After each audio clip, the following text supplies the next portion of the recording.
നമസ്തേ, ഉച്ചവാർത്തയിലേക്ക് സ്വാഗതം. നോക്കാം ഉച്ചവരെയുള്ള പ്രധാന വാർത്തകൾ.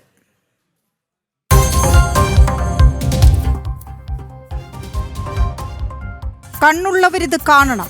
തിരുവനന്തപുരം കണ്ണാശുപത്രിയിൽ ചികിത്സാ നിഷേധം. ശസ്ത്രക്രിയ വൈകിപ്പിച്ച കാഴ്ചശക്തി തകരാറിലായെന്ന് പരാതി. ഉപകരണം പ്രവർത്തനരഹിതമെന്ന് ആശുപത്രി അധികൃതർ. ജനം ബ്രേക്കിംഗ്. തിരുവനന്തപുരം സർക്കാർ കണ്ണാശുപത്രിയിലെ ചികിത്സാ പിഴവിൽ ഡോക്ടർക്ക് സസ്പെൻഷൻ.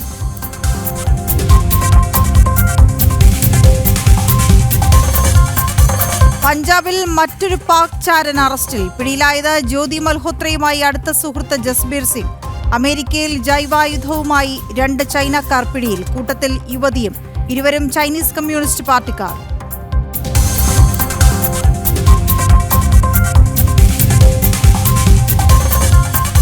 ഇന്ത്യ സഖ്യം വിട്ട് ആം ആദ്മി പാർട്ടി. ഇനി ഒറ്റയ്ക്ക് മുന്നോട്ടെന്ന് പ്രഖ്യാപനം. അഴിമതി കുരുക്കിൽ വീണ്ടും AAP. ഡൽഹി സർക്കാർ സ്കൂളിലെ ക്ലാസ് മുറി നിർമ്മാണത്തിൽ അഴിമതി. മനീഷ് സിസോദിയയ്ക്കും സത്യേന്ദർ ജെയിനും സമൻസ്.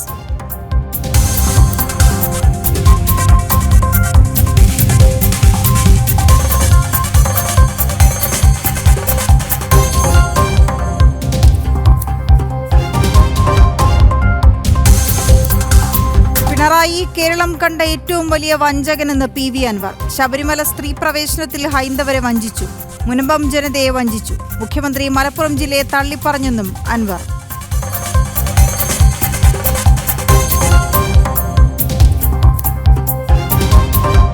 കേന്ദ്ര സർക്കാരിന്റെ സമ്പൂർണ്ണ മന്ത്രിസഭാ യോഗം ഇന്ന്. ഓപ്പറേഷൻ സിന്ദൂർ ചർച്ചയാകും. യോഗം പ്രധാനമന്ത്രിയുടെ അധ്യക്ഷതയിൽ.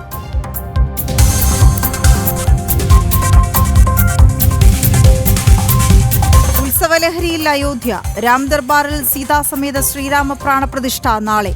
ചടങ്ങുകൾ തുടരുന്നു. യോഗി ആദിത്യനാഥ് നേതൃത്വം നൽകുന്നു.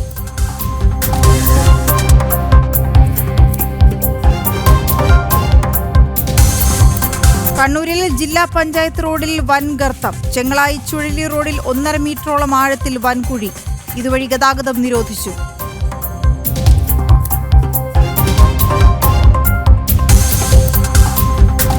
ശബരിമല നട വൈകിട്ട് തുറക്കും. മേൽശാന്തി ദീപം തെളിയിക്കും. നാളെ പ്രതിഷ്ഠാ ദിനം.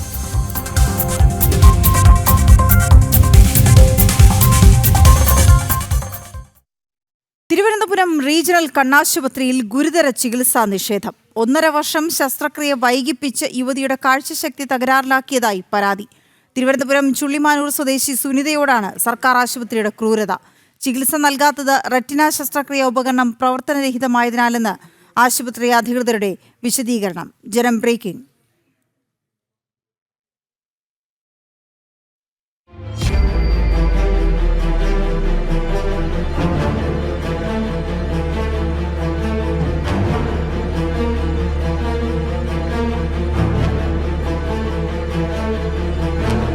കണ്ണിൻ്റെ ബ്ലഡ് ഇറങ്ങിയിട്ടായിരുന്നു പ്രശ്നം.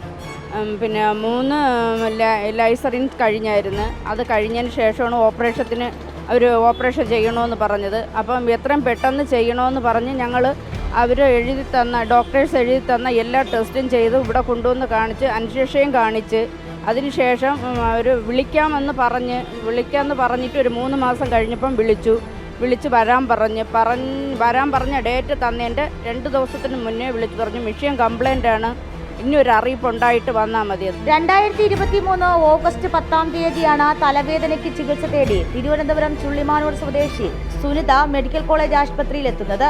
കണ്ണിലെ പുറംപാളിയിൽ രക്തക്കട്ട രൂപപ്പെട്ടതിനെ തുടർന്ന് റീജിയണൽ കണ്ണാശുപത്രിയിൽ ചികിത്സയ്ക്കായി മാറ്റുന്നു. 3 തവണ കണ്ണിന് ലേസർ ചികിത്സ ചെയ്തു. 2024 ഒക്ടോബർ 19-ാം തീയതി കണ്ണിലെ ശസ്ത്രക്രിയയ്ക്കായി അനസ്തേഷ്യ, ഹൃദയ പരിശോധനകൾ ഉൾപ്പെടെ പൂർത്തിയാക്കി. ശേഷം ശസ്ത്രക്രിയയ്ക്കായി കാത്തിരിക്കുമ്പോഴാണ് ഓപ്പറേഷന്റെ പ്രധാന മെഷീൻ തകരാറിലാണെന്ന് ആശുപത്രി അധികൃതർ തന്നെ സുനിതയെ ഫോണിൽ വിളിച്ചറിയിക്കുന്നത്. ഇപ്പോൾ വീണ്ടും 6 മാസം വരെയായി. അതിനിടയ്ക്ക് ഒരു പ്രാവശ്യം വിളിച്ചിട്ട് പറഞ്ഞു, 3 മാസമായപ്പോൾ വിളിച്ചിട്ട് നമ്മോട് പറഞ്ഞു അത് മെഷീൻ കംപ്ലൈൻ്റ് ആണ്, ഉടനെ ശരിയായിട്ട് വിളിക്കാമെന്ന്. എന്നിട്ട് ഇപ്പോൾ വീണ്ടും 4 മാസമായി. അപ്പം നമ്മൾ ഇന്ന് ഈ ആശുപത്രിയിൽ വന്ന് നേരിട്ട് ഡോക്ടറെ അടുത്ത് ചോദിച്ചു, എന്താണ് ഡോക്ടറെ ഇതുവരെ ഇങ്ങനെ ചെയ്യാത്തത്, ഓപ്പറേഷൻ ചെയ്യില്ലെന്ന് ചോദിച്ചപ്പോൾ ഡോക്ടർ പറയണം അതിപ്പോൾ മെഷീൻ കംപ്ലൈൻ്റ് ആയത് നമ്മളെന്ത് ചെയ്യാനാണ്, മെഷീൻ നന്നായാലല്ലേ ചെയ്യാൻ പറ്റുള്ളൂ. അപ്പോൾ ഇത് ആരുടെ അനാസ്ഥയാണ് ഇതൊന്നും നമുക്കറിയില്ല. ഭരിക്കുന്ന ഗവൺമെൻറ്റിൻ്റെ അനാസ്ഥയാണോ അതോ ഇനി ഇവിടുത്തെ ഡോക്ടേഴ്സും കൂടെയുള്ള പ്രവർത്തകരും അതിനെപ്പറ്റി റിപ്പോർട്ട് ചെയ്യാത്തതാണോ? അത് നമുക്ക് കൃത്യമായിട്ട് അറിയണ്ടേ. 3 തവണ ശസ്ത്രക്രിയയ്ക്കായി ആശുപത്രിയിൽ നിന്നും വിളിച്ചറിയിച്ചെങ്കിലും ഓപ്പറേഷൻ തിയേറ്ററിലെ മെഷീൻ തകരാറ് കാരണം BP പരിശോധിച്ച് കണ്ണിൽ മരുന്നൊഴിച്ചും തിരികെ പറഞ്ഞയക്കുന്നതാണ് പതിവ് രീതി. 8 മണിക്ക് വരണമെന്ന് പറഞ്ഞ് ആ പറഞ്ഞ ദിവസം അതിൻ്റെ തലേ ദിവസം വിളിച്ച് പറഞ്ഞ് മെഷീൻ കംപ്ലൈൻ്റ് ആണ്, ഇപ്പോൾ ഓപ്പറേഷൻ നടക്കൂല, മെഷീൻ ശരിയായതിന് ശേഷം വിളിക്കുമെന്ന് പറഞ്ഞു. അത് കഴിഞ്ഞിട്ട് 3-3.5 മാസമായി, ഇതുവരെ അവർ വിളിച്ചില്ല. അപ്പോൾ അതിനുശേഷം എൻ്റെ കണ്ണിൽ വീണ്ടും ബ്ലഡ് ഇറങ്ങി, അങ്ങനെയാണ് വീണ്ടും ഞാൻ വന്നത്. കഴിഞ്ഞ 1.5 വർഷമായി ആശുപത്രിയിലെ ഓപ്പറേഷൻ മെഷീനുകളുടെ തകരാറ് പരിഹരിക്കാൻ അധികൃതർക്ക് കഴിഞ്ഞിട്ടില്ല. ജില്ലയിലെ പ്രധാന ആശുപത്രിയിൽ അധികൃതർ സാധാരണക്കാരായ ജനങ്ങളോട് കാണിക്കുന്ന കനത്ത അനാസ്ഥയാണിത്. പ്രധാന ശസ്ത്രക്രിയകൾക്കായി തിരുവനന്തപുരം കഴിഞ്ഞാൽ പിന്നെ സാധാരണക്കാരായ ജനങ്ങൾ ആശ്രയിക്കേണ്ടി വരുന്നത് തമിഴ്നാടിനെയാണ്. കഴിഞ്ഞ 1.5 വർഷമായിട്ടുള്ള മടക്കം ഇങ്ങനെയാണ്. പ്രതീക്ഷകളും മങ്ങി, കാഴ്ചകളും മങ്ങി. തിരുവനന്തപുരം റീജിയണൽ ഒഫ്താൽമോളജി ആശുപത്രിയുടെ അവസ്ഥയാണിത്. 5ാം നിലയിലോട്ട് ചെന്നാൽ ഓപ്പറേഷൻ തിയേറ്ററിൽ ഒരൊറ്റ കുഞ്ഞുങ്ങളില്ല. ഇനിയെങ്കിലും സർക്കാരും ആരോഗ്യ വിഭാഗവും ഈ കണ്ണില്ലാത്ത ക്രൂരത അവസാനിപ്പിക്കണം. ക്യാമറമാൻ നിതിൻ എബിക്കൊപ്പം ടിൻഡുദാസ്, ജനം, തിരുവനന്തപുരം.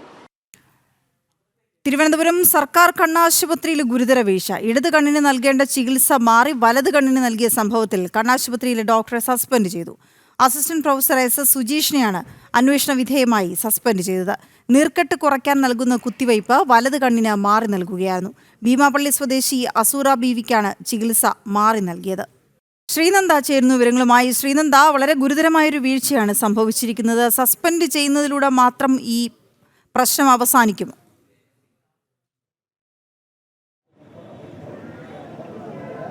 വീണ, കഴിഞ്ഞ ദിവസം കണ്ണാശുപത്രിയിലെ ഒരു വാർത്ത ജനം TV പുറത്തുവിട്ടിരുന്നു. ശേഷമാണ് ഇപ്പോൾ ഇങ്ങനൊരു വാർത്ത ഇപ്പോൾ പുറത്തു വരുന്നത്. കണ്ണിന് ചികിത്സ തേടിയെത്തിയ അസൂറ ബീവിക്കാണ് ഇങ്ങനൊരു ദുരനുഭവം ഉണ്ടായിരിക്കുന്നത്. ഇടത് കണ്ണിന് ചികിത്സയ്ക്കായി എത്തിയ അസൂറ ബീവി വലത് കണ്ണിന് മാറ്റി കുത്തിവയ്പ് നൽകി എന്നതാണ് ഇപ്പോൾ ഇവിടെ വന്നിരിക്കുന്ന ഒരു ചികിത്സാ പിഴവ്. ഈ കണ്ണ് മാറി ചികിത്സ നടത്തിയ ഡോക്ടറായ പ്രൊഫസർ SS സുജീഷിനാണ് ഇപ്പോൾ അന്വേഷണ വിധേയമായി ആരോഗ്യവകുപ്പ് സസ്പെൻഡ് ചെയ്തിരിക്കുന്നത്. ഇടത് കണ്ണിന് നൽകേണ്ട ചികിത്സ വലത് കണ്ണിന് മാറി നൽകി എന്നതാണ് ഇയാൾക്കെതിരെയുള്ള കുറ്റം. നീർക്കെട്ട് കുറയാൻ നൽകുന്ന കുത്തിവയ്പ് മാറി വലത് കണ്ണിന് നൽകുകയായിരുന്നു.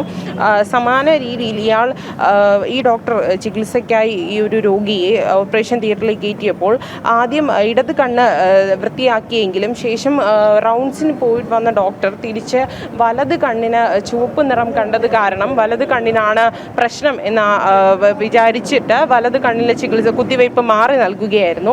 ഇതിന് മുൻപ് മാജിദ് നമ്മളോട് പറയുകയുണ്ടായി, ഈ ഡോക്ടർ പ്രിസ്ക്രൈബ് ചെയ്തൊരു മെഡിസിനാണ് 6000 രൂപ നൽകി ജിപേയിൽ ഡോക്ടർ പറഞ്ഞൊരു വ്യക്തിയിൽ നിന്ന് 6000 രൂപ നൽകി വാങ്ങുന്ന ഒരു സിറ്റുവേഷനാണ് ഉണ്ടായിരുന്നത്. ഡോക്ടർ പറഞ്ഞ ആളിൽ നിന്നാണ് ഈ ഒരു മെഡിസിൻ വാങ്ങിയത്. ഈ ഒരു ഇഞ്ചക്ഷൻ വെച്ചതിൻ്റെ ക്ഷീണത്തിൽ ഉമ്മ ഉറങ്ങിപ്പോയി. അതുകൊണ്ട് ഏത് കണ്ണിനാണ് ചികിത്സ അല്ലെങ്കിൽ ഓപ്പറേഷൻ ചെയ്തതെന്നൊരു കാര്യം ഉമ്മയ്ക്ക് അറിയാൻ സാധിച്ചില്ല എന്നൊരു കാര്യവും മാജിദ് പറയുന്നുണ്ട്. എന്തായാലും ഇപ്പോൾ അന്വേഷണ വിധേയമായി ഇയാളെ സസ്പെൻഡ് ചെയ്തിരിക്കുകയാണ്. തുടർ നടപടികൾക്കായി പോലീസ് ഇയാൾക്കെതിരെ കേസ് എടുത്തിട്ടുണ്ട്. എന്താണ് ഇതിൽ പറ്റിയ വീഴ്ചയെന്ന് അന്വേഷിച്ച ശേഷം മാത്രം അതിനൊരു തീരുമാനമെടുക്കുമെന്നാണ് ഇപ്പോൾ ഹോസ്പിറ്റൽ അധികൃതരും എല്ലാവരും നമ്മളോട് വ്യക്തമാക്കിയിരിക്കുന്നത്. എന്തായാലും ഈ ഒരു വീഴ്ച വളരെ വലുതാണ്. കഴിഞ്ഞ ദിവസം നമ്മളൊരു വാർത്ത പുറത്തുവിട്ടിരുന്നു, ഗുരുതര വീഴ്ചയാണ് കണ്ണാശുപത്രിയിൽ നിന്നുണ്ടായതെന്ന്. അതുപോലെ അതിലും വലിയൊരു ഗുരുതര വീഴ്ചയാണ് ഇപ്പോൾ ഉണ്ടായിരിക്കുന്നത്. നീർക്കെട്ട് കുറയാനായി കുത്തിവയ്പ്പാണ് മാറിയിരിക്കുന്നത്. ഈ ഒരു കുത്തിവയ്പ്പ് കാരണം ഇനി ഭാവിയിൽ എന്താകും ഈ ഒരു അസൂറ ബീവി അനുഭവിക്കേണ്ട പ്രശ്നങ്ങൾ എന്നൊരു കാര്യം കൂടി ഇവിടെ ഓർക്കേണ്ടിയിരിക്കുന്നു. എന്തായാലും ഈ ഒരു കാരണത്തിൽ അസിസ്റ്റന്റ് പ്രൊഫസറായ സുജീഷിനെ അന്വേഷണ വിധേയമായി ആരോഗ്യവകുപ്പ് സസ്പെൻഡ് ചെയ്തിരിക്കുകയാണ്. ഈ ഒരു പ്രശ്നം ഇനി മറ്റ് സംഘടനകൾ എല്ലാവരും തന്നെ ഏറ്റെടുത്തിട്ടുണ്ട്. എന്തായാലും കൂടുതൽ അന്വേഷണങ്ങൾ ഉടൻ തന്നെ നടക്കുമെന്നാണ് ഇപ്പോൾ നമുക്ക് അറിയാൻ കഴിയുന്ന വിവരം. ഈ ഒരു സ്ത്രീക്ക് ഇപ്പോൾ ആരോഗ്യനില കുറച്ച് പ്രശ്നമുണ്ട്. അതുകൊണ്ട് തന്നെ ഇവരുടെ മകനും ഇവരും കൂടെ ചേർന്നിട്ട് വഴുതക്കാട് പോലീസിൽ കംപ്ലൈൻറ്റ് നൽകിയിട്ടുണ്ട്. പരാതിയുടെ അടിസ്ഥാനത്തിൽ അന്വേഷിച്ച ശേഷം മാത്രം തീരുമാനങ്ങൾ എടുക്കുമെന്നാണ് പോലീസ് ഇതിവൃത്തങ്ങളിൽ നിന്ന് നമുക്ക് വ്യക്തമായിരിക്കുന്നത്. എന്തായാലും ആരോഗ്യ വകുപ്പാണ് ഇപ്പോൾ ഈ ഒരു ഡോക്ടറെ സസ്പെൻഡ് ചെയ്തിരിക്കുന്നത്. വീണ, ശരി ശ്രീനന്ദ. കേന്ദ്ര സർക്കാരിന്റെ സമ്പൂർണ്ണ മന്ത്രിസഭാ യോഗം ഇന്ന് ചേരും. പ്രധാനമന്ത്രി നരേന്ദ്രമോദിയുടെ നേതൃത്വത്തിൽ ഡൽഹിയിൽ വൈകിട്ട് 4:30 യോഗം ചേരുക. ഓപ്പറേഷൻ സിന്ദൂറിന് ശേഷം ഇതാദ്യമായിട്ടാണ് സമ്പൂർണ്ണ മന്ത്രിസഭാ യോഗം ചേരുന്നത്. പെഹൽഗാം ഭീകരാക്രമണം, ഓപ്പറേഷൻ സിന്ദൂർ ഉൾപ്പെടെയുള്ള വിഷയങ്ങളിൽ ചർച്ച നടക്കും. കൂടാതെ മൂന്നാം മോദി സർക്കാരിന്റെ ഒരു വർഷത്തെ പ്രവർത്തനങ്ങളും വിലയിരുത്തും. സഹമന്ത്രിമാരും യോഗത്തിൽ പങ്കെടുക്കും. മുഖ്യമന്ത്രി പിണറായി വിജയൻ ഡൽഹിയിൽ കേന്ദ്ര ഉപരിതല ഗതാഗത മന്ത്രി നിതിൻ ഗഡ്കരിയുമായി കൂടിക്കാഴ്ച നടത്തും. 1:30 കൂടിക്കാഴ്ച. ചർച്ചയിൽ പിണറായിക്കൊപ്പം പൊതുമരാമത്ത് മന്ത്രി മുഹമ്മദ് റിയാസും പങ്കെടുക്കും. കേരളത്തിൽ ദേശീയപാതാ നിർമ്മാണത്തിൽ വന്ന വീഴ്ച ഉൾപ്പെടെയുള്ള വിഷയങ്ങൾ ചർച്ചയാകും. ജിഷ്ണു ചേരുന്നു വിവരങ്ങളുമായി. ജിഷ്ണു, എന്തൊക്കെ പ്രധാനപ്പെട്ട വിഷയങ്ങൾ ഈ ദേശീയപാതയുമായി ബന്ധപ്പെട്ട ഇന്ന് ചർച്ചയിൽ വരും? അല്പസമയത്തിനകം തന്നെ മുഖ്യമന്ത്രി പിണറായി വിജയൻ ഡൽഹിയിൽ കേന്ദ്ര ഉപരിതല ഗതാഗത വകുപ്പ് മന്ത്രി നിതിൻ ഗഡ്കരിയുമായി കൂടിക്കാഴ്ച നടത്തും. ഒപ്പം പൊതുമരാമത്ത് വകുപ്പിന്റെ ചുമതലയുള്ള മന്ത്രി മുഹമ്മദ് റിയാസും കൂടിക്കാഴ്ചയിൽ ഉണ്ടാകുമെന്നാണ് മനസ്സിലാക്കുന്നത്. ഈ CPM-ന്റെ കേന്ദ്ര നേതൃയോഗങ്ങൾക്ക് വേണ്ടിയാണ് മുഖ്യമന്ത്രി ഡൽഹിയിൽ എത്തിയിട്ടുള്ളത്. അതിനിടയിലാണ് കഴിഞ്ഞ ദിവസം റെയിൽവേ മന്ത്രിയുമായും ഇന്നിപ്പോൾ ഗതാഗത മന്ത്രിയുമായും കൂടിക്കാഴ്ച നടത്തുന്നത്. ഗതാഗത മന്ത്രിയുമായുള്ള കൂടിക്കാഴ്ച ഏറെ നിർണായകമാകും. കാരണം കേരളത്തിൽ ദേശീയപാതാ നിർമ്മാണത്തിൽ വന്നിട്ടുള്ള വീഴ്ചകൾ സംബന്ധിച്ച് കേന്ദ്ര സർക്കാർ അതീവ ഗൗരവത്തോടുകൂടി അന്വേഷണം നടക്കുകയാണ്. കേരളത്തിൽ എന്ന പോലെ രാജ്യത്തിന്റെ വിവിധ ഭാഗങ്ങളിൽ എല്ലാ സംസ്ഥാനങ്ങളിലും ദേശീയപാതാ നിർമ്മാണവും വികസനവും അറ്റകുറ്റപ്പണികളുമെല്ലാം നടക്കുന്നുണ്ട്. വലിയ തൂണുകളിലും തുരങ്കങ്ങളിലും തുരങ്കത്തിലൂടെയുമെല്ലാം ദേശീയപാതാ നിർമ്മാണം, റോഡ് നിർമ്മാണം, കണക്ടിവിറ്റി, അതിന്റെ നിർമ്മാണ പ്രവർത്തനങ്ങൾ വിജയകരമായി മുൻപോട്ട് പോകുമ്പോഴാണ് കേരളത്തിൽ മലപ്പുറത്ത് കൂരിയാട് ദേശീയപാത നിർമ്മാണത്തിന്റെ പിഴവ് കാരണം ഇത്തരത്തിലൊരു ദേശീയപാത ഇടിയുന്ന സംഭവം ഉണ്ടായിട്ടുള്ളത്. കേന്ദ്രത്തിന്റെ മാനദണ്ഡങ്ങളിൽ വീഴ്ച വരുത്തി എന്നുള്ള വ്യക്തമായ നിരീക്ഷണം ഇതിനോടകം തന്നെ നടത്തിയിട്ടുണ്ട്. അതിന്റെ അടിസ്ഥാനത്തിലാണ് കൺസഷൻ കരാർ നൽകിയിരുന്ന KNR കൺസഷൻ കമ്പനിയെയും ഒപ്പം കൺസൾട്ടന്റായി പ്രഖ്യാപിച്ച കമ്പനിയെയും ഇപ്പോൾ കേന്ദ്ര സർക്കാർ വിലക്കിയിട്ടുള്ളത്. നിലവിലൊരു വിദഗ്ധ സംഘം ഈ വിഷയം വിശദമായി അന്വേഷിക്കുന്നുണ്ട്. അതിന്റെ അന്തിമ റിപ്പോർട്ടിന്റെ അടിസ്ഥാനത്തിൽ ശക്തമായിട്ടുള്ള തുടർ നടപടികൾ ഉണ്ടാകും. ഈ കരാർ വിഷയത്തിൽ ആരെല്ലാം ഇടപെട്ടിട്ടുണ്ട്, നിർമ്മാണ പ്രവർത്തനങ്ങളിൽ എന്ത് അപാകതകൾ വന്നു എന്ന് കേന്ദ്ര സർക്കാർ വിശദമായി അന്വേഷിക്കുന്നതിനിടയിൽ കൂടിയാണ് ഇപ്പോൾ മുഖ്യമന്ത്രി പിണറായി വിജയനും പൊതുമരാമത്ത് വകുപ്പ് മന്ത്രി മുഹമ്മദ് റിയാസും ഡൽഹിയിൽ കേന്ദ്ര ഉപരിതല ഗതാഗത വകുപ്പ് മന്ത്രിയുമായി കൂടിക്കാഴ്ച നടത്തുന്നത്. ശരി ജിഷ്ണു. ഇന്ത്യ സഖ്യത്തിൽ നിന്ന് പിന്മാറ്റം പ്രഖ്യാപിച്ച ആം ആദ്മി പാർട്ടി ലോക്സഭാ തെരഞ്ഞെടുപ്പിന് വേണ്ടി മാത്രം രൂപീകരിച്ച കൂട്ടായ്മയാണ് ഇന്ത്യ മുന്നണി എന്ന് ചൂണ്ടിക്കാട്ടിയാണ് പിന്മാറ്റം. കോൺഗ്രസ് BJP-യുമായി രഹസ്യധാരണ ഉണ്ടാക്കുന്നതായും ആം ആദ്മി പാർട്ടി ആരോപിച്ചു.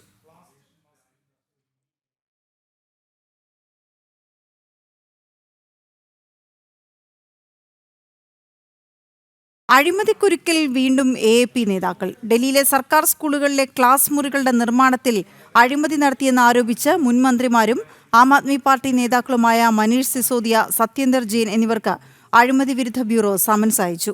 ചോദ്യം ചെയ്യലിന് ഹാജരാകാൻ ആവശ്യപ്പെട്ടാണ് നോട്ടീസ് നൽകിയത്.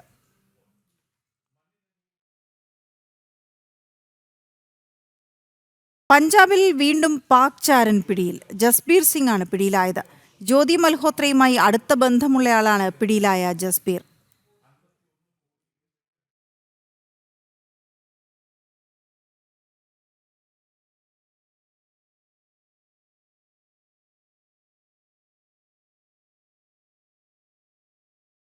ജൈവായുധവുമായി ചൈനീസ് യുവതിയും സുഹൃത്തും അമേരിക്കയിൽ പിടിയിൽ. ചൈനീസ് വനിത യുൻക്വിങ് ജിയാനും സുൻ ലിയോങ് ലിയുമാണ് പിടിയിലായത്. FBI ഡയറക്ടർ ക്യാഷ് പട്ടേൽ ഇക്കാര്യം സ്ഥിരീകരിച്ചു.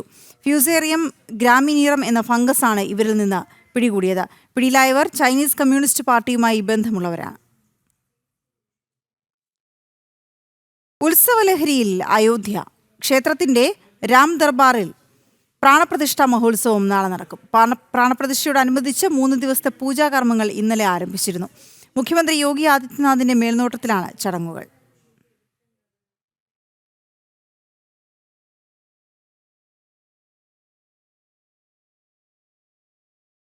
ഡൊണാൾഡ് ട്രംപ് നടപ്പാക്കാൻ ഉദ്ദേശിക്കുന്ന പുതിയ നികുതി പരിഷ്കരണങ്ങളെ രൂക്ഷമായി വിമർശിച്ച ഇലോൺ മസ്ക്. US ജനപ്രതിനിധി സഭ പാസാക്കിയ ബില്ലിനെതിരെയാണ് രൂക്ഷ വിമർശനം. വൻതോതിൽ നികുതി ഇളവുകളും പ്രതിരോധ ചെലവുകളും ഉൾപ്പെടുന്നതാണ് പുതിയ നികുതി നിയമം. ഇന്ത്യയുടെ സന്ദേശം കൃത്യമായി രാജ്യങ്ങൾക്ക് കൈമാറിയെന്ന് ജോൺ ബ്രിട്ടാസ് MP. ഇന്ത്യ ഒരു തരത്തിലും സംഘർഷം ആഗ്രഹിക്കുന്നില്ല എന്ന് ലോകരാജ്യങ്ങളെ അറിയിച്ചു. പ്രത്യേക പാർലമെന്റ് സമ്മേളനം ഉടൻ വിളിച്ചു ചേർക്കണം. ഇന്ത്യക്ക് സംഭവിച്ച നഷ്ടങ്ങളെക്കുറിച്ച് വ്യാപക ചർച്ചകളാണ് പാശ്ചാത്യ രാജ്യങ്ങളിൽ നടക്കുന്നതെന്നും ബ്രിട്ടാസ് ഡൽഹിയിൽ പറഞ്ഞു. ഞങ്ങൾ കണ്ടുമുട്ടിയ ആൾക്കാരോടൊക്കെ ഇന്ത്യയുടെ സന്ദേശം കൃത്യമായിട്ട് ഞങ്ങൾ കൈമാറി. അതിലെ വിദേശ മന്ത്രിമാർ, ആഭ്യന്തരമന്ത്രിമാർ, പ്രതിരോധ മന്ത്രിമാർ, പാർലമെൻറ്റ് സംഘങ്ങൾ, അതുപോലെ തന്നെ തിങ്ക് ടാങ്കുകൾ, മാധ്യമങ്ങൾ, നമ്മുടെ തന്നെ പ്രവാസി സമൂഹം, അങ്ങനെ വിസ്തൃതമായിട്ടുള്ള ആശയവിനിമയമാണ് യഥാർത്ഥത്തിൽ ഞങ്ങളുടെ ടീം നടത്തിയത്. ഒരു ദിവസം തന്നെ 7, 8, 9 യോഗങ്ങളുണ്ടാവും. വളരെ അർത്ഥപൂർണമായ ആരോഗ്യകരമായിട്ടുള്ള ഒരു ആശയവിനിമയവും സംവാദവും സാധ്യമായി. ഇന്ത്യ ഒരു തരത്തിലും സംഘർഷം ആഗ്രഹിക്കുന്നില്ല എന്നും അതുപോലെ ഇന്ത്യയുടെ ഒരു തനതായ സംസ്കാരത്തിന് ഞങ്ങൾക്ക് അടിവരയിടാൻ പറ്റി. അതുകൊണ്ട് പാർലമെൻറ്റ് സമ്മേളനം എത്രയും പെട്ടെന്ന് വിളിച്ചു ചേർത്ത് ഇന്ത്യയിലെ ജനതയെ വിശ്വാസത്തിലെടുക്കണം.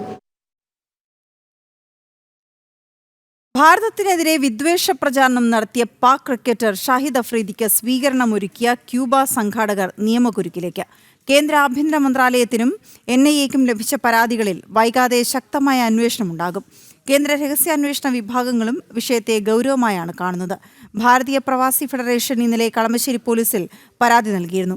കുസാറ്റ് ബിടെക് അലുമിനി അസോസിയേഷൻ ക്യൂബ ആയിരുന്നു ദുബായ് പാകിസ്ഥാൻ ഹാളിൽ സംഘടിപ്പിച്ച പരിപാടിയുടെ സംഘാടകർ.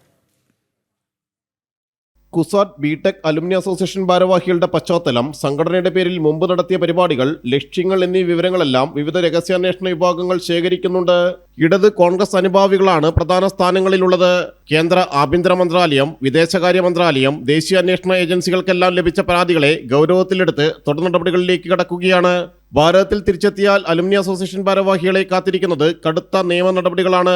ദുബായിലുള്ള എല്ലാവരെയും വേഗത്തിൽ തിരികെ എത്തിച്ച് കർശന നിയമ നടപടികൾ വേണമെന്നും വീണ്ടും രാജ്യം വിടാതിരിക്കാനും ഭാരതത്തിനെതിരായ പ്രചാരണങ്ങളുടെ ഭാഗമാകാതിരിക്കാനും പാസ്പോർട്ട് റദ്ദാക്കണമെന്നുമാണ് ആവശ്യം. ഭാരതീയ പ്രവാസി federation convener Shihab KK Kalamassery പോലീസിലും പരാതി നൽകിയിട്ടുണ്ട്. UAPA വകുപ്പുകൾ തന്നെ ചുമത്തണമെന്നും രാജ്യദ്രോഹ നീക്കങ്ങളാണ് നടന്നതെന്നുമാണ് പരാതി. നേരത്തെ ABVPയും പരാതികൾ നൽകിയിരുന്നു. പാകിസ്ഥാൻ അസോസിയേഷൻ ദുബായ് ഹാളിൽ മെയ് 25-നാണ് കുസാറ്റ് ബിടെക് അലുമിനി അസോസിയേഷൻ ഓർമ്മ ചുവടുകൾ എന്ന പരിപാടി സംഘടിപ്പിച്ചതും പാക് ക്രിക്കറ്റർ ഷാഹിദ് അഫ്രീദിയെ ക്ഷണിച്ചു വരുത്തി സ്വീകരണമൊരുക്കിയതും. ഭാരതത്തിനെതിരെ വിദ്വേഷ പ്രസംഗങ്ങളും പ്രചാരണങ്ങളും നടത്തുന്നതിൽ മുൻനിരയിൽ നിന്ന് അഫ്രീദിയെ ക്ഷണിച്ചത് യാദൃശ്ചികമായിരുന്നില്ല. പരിപാടി വിവാദമായതോടെ ഭാരവാഹികളുടെ ഫോണുകൾ സ്വിച്ച് ഓഫാണ്. സമൂഹ മാധ്യമ അക്കൗണ്ടുകളും മരവിപ്പിച്ചിരിക്കുകയാണ്. ജനം, കൊച്ചി. ED ഉദ്യോഗസ്ഥൻ പ്രതിയായ കൈക്കൂലി കേസിൽ കൂടുതൽ ഷെൽ കമ്പനികളിലേക്ക് അന്വേഷണം വ്യാപിപ്പിച്ച് വിജിലൻസ്. മുംബൈ താനെയിലെ ബോറോ കമോഡിറ്റീസ് എന്ന കടലാസ് കമ്പനിയിലേക്കാണ് ഏജന്റുമാർ വാങ്ങിയിരുന്ന പണം എത്തിയിരുന്നതെന്ന് കണ്ടെത്തിയിരുന്നു. കേസിൽ ED ഉദ്യോഗസ്ഥരുടെ പങ്കാളിത്തത്തിന് ഇതുവരെ തെളിവുകൾ കണ്ടെത്തിയിട്ടില്ല. അതിനിടെ പരാതിക്കാരനെതിരായ ED കേസിന്റെ വിശദാംശങ്ങൾ തേടി വിജിലൻസ് EDക്ക് നൽകിയ കത്തിന് ഉടൻ മറുപടി നൽകില്ല. ED ഉദ്യോഗസ്ഥരുടെ പേരിൽ ഏജന്റുമാർ വാങ്ങുന്ന പണം ഷെൽ കമ്പനികളിലേക്കായിരുന്നു മാറ്റിയത്. ഇതിലൊരു ഷെൽ കമ്പനിയായിരുന്നു വിജിലൻസ് സംഘം പരിശോധനയ്ക്കായി എത്തിയ മുംബൈ താനെയിലെ ബോറോ കമോഡിറ്റീസ്. വിജിലൻസ് സംഘം എത്തുമ്പോൾ ഒറ്റമുറി സ്ഥാപനം പൂട്ടിയ നിലയിലായിരുന്നു. എന്നാൽ ഈ സ്ഥാപനത്തിന്റെ അക്കൗണ്ടിലേക്ക് കോടികൾ എത്തിയതായി കണ്ടെത്തിയിരുന്നു. ഇതേ രീതിയിൽ മറ്റു നിരവധി ഷെൽ കമ്പനികളിലേക്കും പണം അയച്ചതായാണ് സംശയം. അന്തർ സംസ്ഥാന ബന്ധങ്ങളുള്ള സംഘം എല്ലാ സംസ്ഥാനങ്ങളിലും കേന്ദ്ര അന്വേഷണ ഏജൻസികളുടെ പേര് ദുരുപയോഗിച്ച് തട്ടിപ്പുകൾ നടത്തിയിട്ടുണ്ടോ എന്നും സംശയമുണ്ട്. ഇതിനിടെ കേസിന്റെ വിശദാംശങ്ങൾ തേടി വിജിലൻസ് നൽകിയ കത്തിന് ED ഉടൻ മറുപടി നൽകില്ല. കള്ളപ്പണക്കേസിലെ എല്ലാ രേഖകളും വിജിലൻസിന് നൽകാൻ കഴിയില്ല. ഇത് സംബന്ധിച്ച് ED അഡീഷണൽ ഡയറക്ടർ ഉൾപ്പെടെയുള്ള ഉദ്യോഗസ്ഥർ തീരുമാനമെടുക്കും. കേസിന്റെ രേഖകൾ മുഴുവൻ കൈമാറുന്നതിനുള്ള തടസ്സങ്ങൾ മറുപടിയായി വിജിലൻസിനെ അറിയിക്കും. ജനം, കൊച്ചി.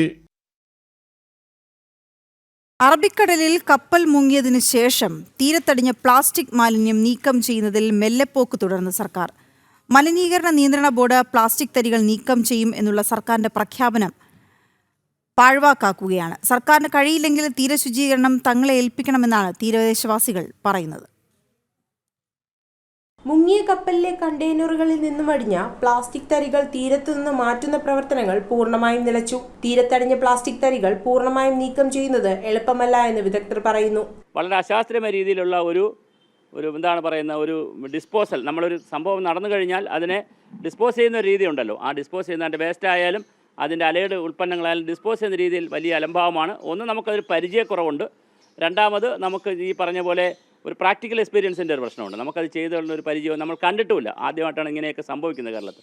സംഭവം നടന്ന് ഒരാഴ്ച കഴിഞ്ഞിട്ടും ഇതെങ്ങനെ കൈകാര്യം ചെയ്യണമെന്നതിൽ പോലും വ്യക്തത വന്നിട്ടില്ല. തദ്ദേശ സ്ഥാപനങ്ങൾ ചെറിയ തോതിൽ തങ്ങളുടെ പരിധിയിലുള്ള തീരങ്ങളിൽ ശുചീകരണം നടത്തി നോക്കിയെങ്കിലും അടിഞ്ഞ മാലിന്യത്തിന്റെ അളവ് അവർക്ക് താങ്ങാനാവില്ലെന്നതുകൊണ്ട് പിന്മാറി.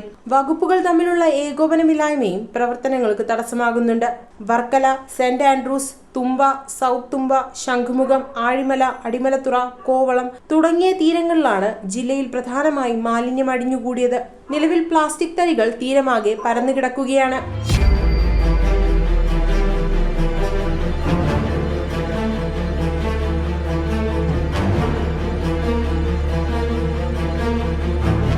ഇപ്പോൾ കരക്കടിഞ്ഞുകൊണ്ടിരിക്കുന്ന പ്രത്യേകിച്ച് പ്ലാസ്റ്റിക് പെല്ലറ്റ്സ് പോലുള്ള വസ്തുക്കൾ ഗുരുതരമായ പാരിസ്ഥിതിക പ്രശ്നങ്ങൾ സൃഷ്ടിക്കാവുന്ന വസ്തുക്കൾ പോലും ഇത്രയും നാളായിട്ടും അത് ശരിയായ രീതിയിൽ നീക്കം ചെയ്തിട്ടില്ല. നിങ്ങൾ ഈ വീഡിയോയിൽ കാണുന്ന പോലെ തന്നെ പല സ്ഥലങ്ങളിലും ആദ്യം ഈ പെല്ലറ്റ്സ് വന്ന സ്ഥലത്ത് വീണ്ടും വീണ്ടും അടിഞ്ഞുകൊണ്ടിരിക്കുകയാണ്. ഇപ്പോൾ ഒരുതരം വിഷാംശമുണ്ടെന്ന് സംശയിക്കാവുന്ന തരത്തിലുള്ള പത കടലിൽ നിന്ന് കരയിലേക്ക് എത്തുകയാണ്. ചിലയിടത്ത് ചാക്കുകൾ ശേഖരിച്ചു വെച്ചത് പല വഴിക്ക് വീണ്ടും തീരത്തെത്തുന്നുണ്ട്. ഇതിനിടെ കടലിൽ നിന്ന് വീണ്ടും ഇത് തീരത്തേക്ക് എത്തുന്നു. സർക്കാരിന് കഴിയില്ലെങ്കിൽ തീരശുചീകരണം തങ്ങളെ ഏൽപ്പിക്കണമെന്നാണ് തീരദേശവാസികൾ പറയുന്നത്. ജനം, തിരുവനന്തപുരം. അംഗം മുറുകുന്നു.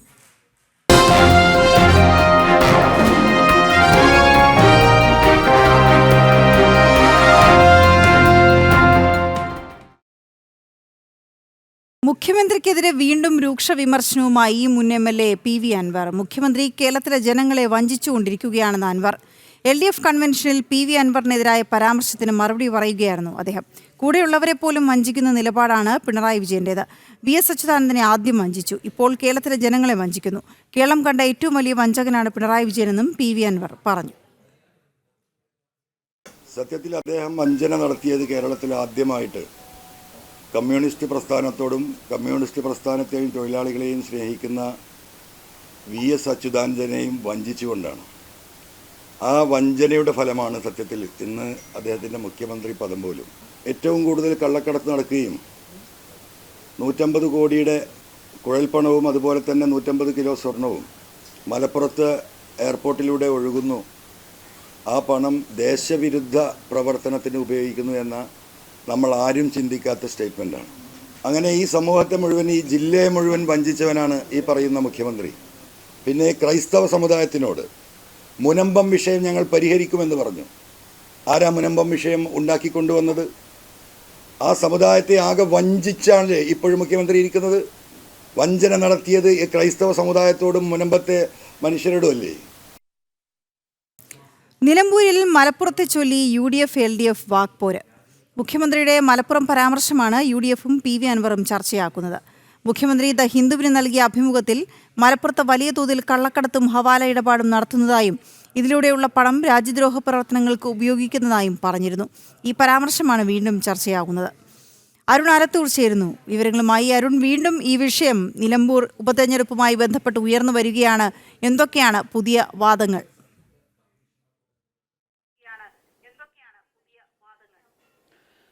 വീണ, തീർച്ചയായിട്ടും വീണ്ടും മലപ്പുറം സംബന്ധിച്ചുള്ള കാര്യങ്ങൾ നിലമ്പൂരിലെ തെരഞ്ഞെടുപ്പ് പോരാട്ടത്തിൽ വലിയ ചർച്ചകൾക്ക് വഴിവെക്കുകയാണ്. നമുക്കറിയാം, മുൻപ് മുഖ്യമന്ത്രി പിണറായി വിജയൻ ദ ഹിന്ദുവിന് നൽകിയ അഭിമുഖത്തിൽ ഇത്തരത്തിൽ മലപ്പുറത്തെ വലിയ രീതിയിൽ ഹവാലയും കള്ളപ്പണ ഇടപാടും നടക്കുന്നു, ഇതിലൂടെയുള്ള പണം രാജ്യദ്രോഹ പ്രവർത്തനങ്ങൾക്ക് വേണ്ടി ഉപയോഗിക്കുന്നു എന്നുള്ളൊരു കാര്യം അദ്ദേഹം പറഞ്ഞിരുന്നു. അന്ന് അത് വലിയ വാർത്തകളായിരുന്നു. മാത്രമല്ല, അന്നത്തെ ഗവർണറായിരുന്ന ആരിഫ് മുഹമ്മദ് ഖാൻ ഈ വിഷയത്തിൽ വിശദീകരണം തേടുകയുണ്ടായി. ചീഫ് സെക്രട്ടറിയോട് ഉൾപ്പെടെ റിപ്പോർട്ട് തേടുന്ന ഒരു സ്ഥിതി അന്ന് ഉണ്ടായിരുന്നു. നിയമസഭയിൽ ഉൾപ്പെടെ ചർച്ച ചെയ്യണമെന്ന് പ്രതിപക്ഷം ആവശ്യപ്പെട്ടതും മറ്റുമൊക്കെ അന്ന് വലിയ വിവാദങ്ങൾക്ക് വഴിവെച്ച സംഭവമാണ്. ഏതായാലും നിലമ്പൂരിലെ തെരഞ്ഞെടുപ്പിലേക്ക് വരുമ്പോൾ നിലമ്പൂരിലെ തെരഞ്ഞെടുപ്പിൽ UDF വലിയ രീതിയിൽ ഈ വിഷയം ഉയർത്തിക്കൊണ്ടുവരാൻ വേണ്ടിയുള്ള ശ്രമമാണ് പ്രചരണമാണ് നടത്തിക്കൊണ്ടിരിക്കുന്നത്. അത് കഴിഞ്ഞ ദിവസം KPCC അധ്യക്ഷനായ സണ്ണി ജോസഫ് ആണെങ്കിലും അതല്ലെങ്കിൽ ഈ രമേശ് ചെന്നിത്തലയാണെങ്കിലും ഇന്നിപ്പോൾ വാർത്താ സമ്മേളനം നടത്തിയ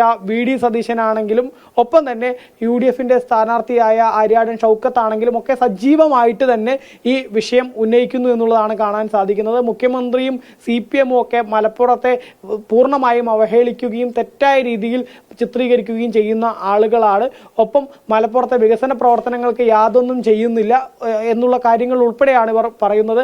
ഒപ്പം തന്നെ ഈ P ജയരാജൻ പുസ്തകത്തിലൂടെ മലപ്പുറത്തെ അവഹേളിച്ചു, അതുപോലെ തന്നെ A വിജയരാഘവൻ മലപ്പുറത്തെ അവഹേളിച്ച് സംസാരിച്ചു തുടങ്ങിയ കാര്യങ്ങളൊക്കെ പറഞ്ഞുകൊണ്ടാണ് ഇപ്പോൾ UDF പ്രചാരണ രംഗത്ത് ഇത്തരത്തിലൊരു വിഷയം ചർച്ചയാക്കിക്കൊണ്ടിരിക്കുന്നത് എന്നുള്ളതാണ്. അതേസമയം തന്നെ PV അൻവറും ഇന്ന് നടത്തിയ വാർത്താ സമ്മേളനത്തിൽ ഇതേ കാര്യങ്ങൾ ആവർത്തിക്കുകയുണ്ടായി. അതായത് മുഖ്യമന്ത്രി പറഞ്ഞ ആ ഹിന്ദുവിന് നൽകിയ അഭിമുഖത്തിലെ കാര്യങ്ങൾ വീണ്ടും എടുത്തു പറയുകയായിരുന്നു അൻവറും ചെയ്തത് എന്നുള്ളതാണ്. അതേസമയം തന്നെ ഇത്തരത്തിൽ മലപ്പുറം വിഷയം ഈ UDFും അൻവറും ഒക്കെ ഉയർത്തുന്ന സമയത്ത് അതേ മലപ്പുറം ജില്ലാ രൂപീകരണത്തെ പറഞ്ഞുകൊണ്ടാണ് LDF ഇതിനെ എതിർക്കുന്നത് നമുക്ക് കാണാൻ സാധിക്കുന്നത്.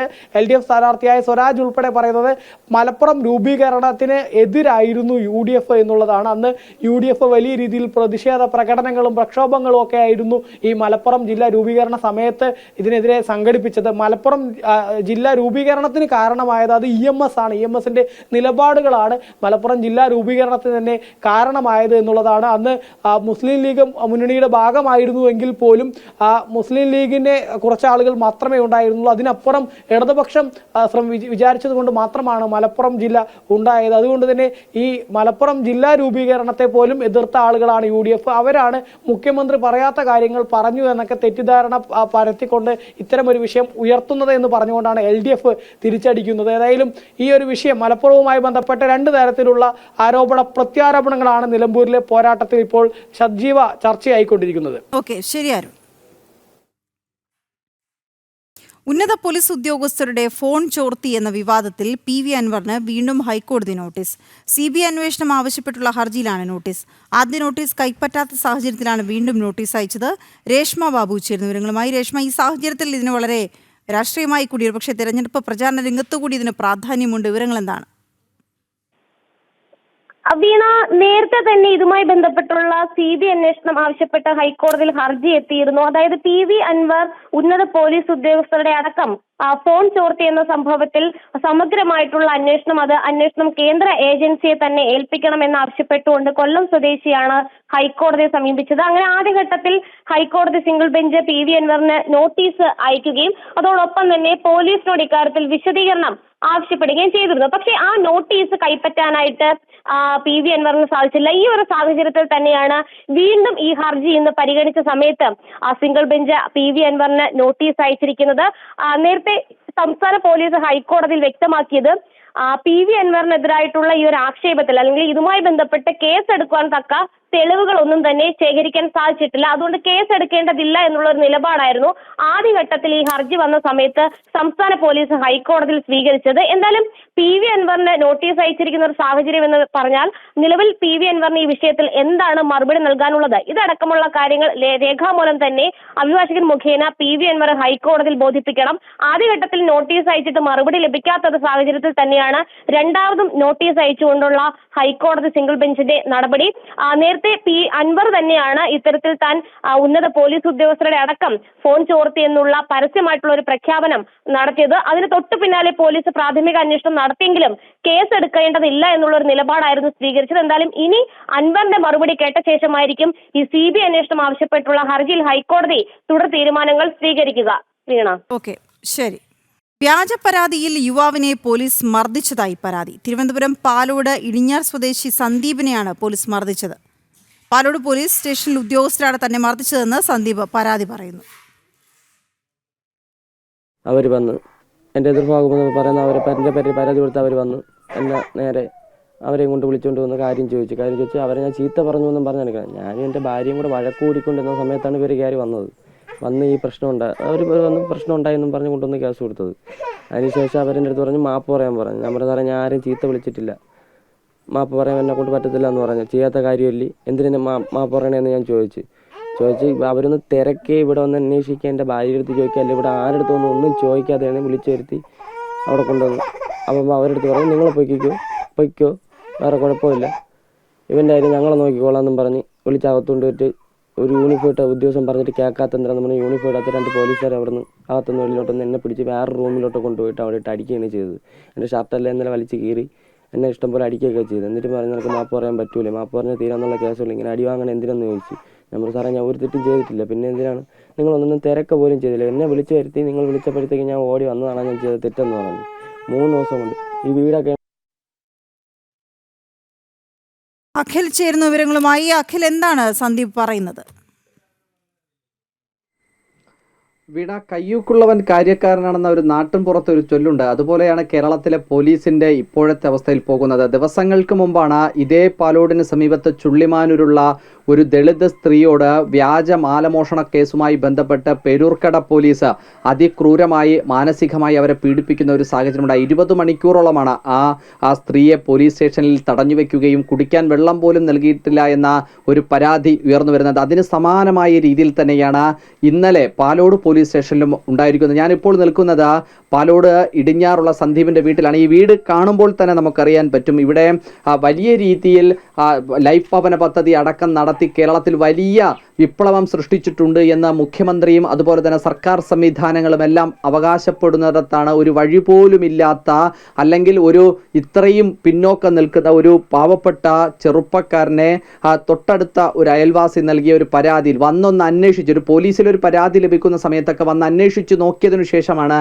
പോലീസ് ഏതെങ്കിലും തരത്തിലുള്ള ഒരു നടപടിയിലേക്ക് കടക്കുക. പക്ഷെ അത്തരത്തിൽ പോലും ഒരു നടപടിയിലേക്ക് പോകാതെ പരാതി ലഭിച്ച ഉടനെ തന്നെ ഈ ചെറുപ്പക്കാരനെ പോലീസ് സ്റ്റേഷനിലേക്ക് വിളിച്ചു വരുത്തുന്നു.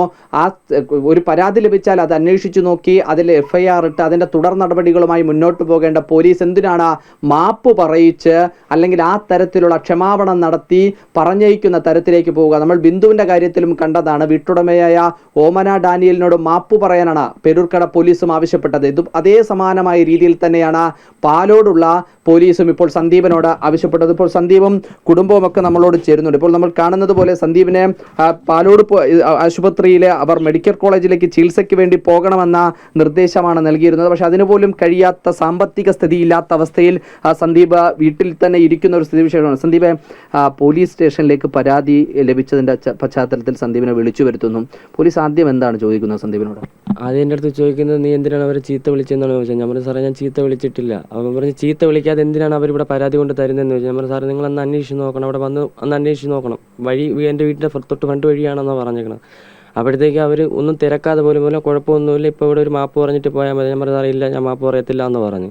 അപ്പോൾ അവരെ പറഞ്ഞു വിടുകയും ചെയ്തിട്ട് എന്നെ വിളിച്ച് അകത്ത് കൊണ്ടുപോയിട്ട് പറഞ്ഞ് യൂണിഫോം ഇട്ട് ഒരു ഉദ്യോഗസ്ഥൻ പറഞ്ഞിട്ട് നിനക്ക് കേൾക്കാൻ വയ്യാത്തെന്നും പറഞ്ഞ് അതിനെ ആ സ്റ്റേഷനകത്തുനിന്ന് വേറൊരു റൂമിലോട്ട് കൊണ്ടുപോയി എന്നെ അടിക്കുകയാണ് ചെയ്തത്. നല്ല ഇടി അടിച്ച് എനിക്ക് ഇവിടെ വന്ന് ശ്വാസം മുട്ട, ഇവിടെ വന്ന് വീട്ടിൽ വന്ന് കയറിയപ്പോൾ എനിക്ക് ശ്വാസം മുട്ടലുണ്ടായിരുന്നു.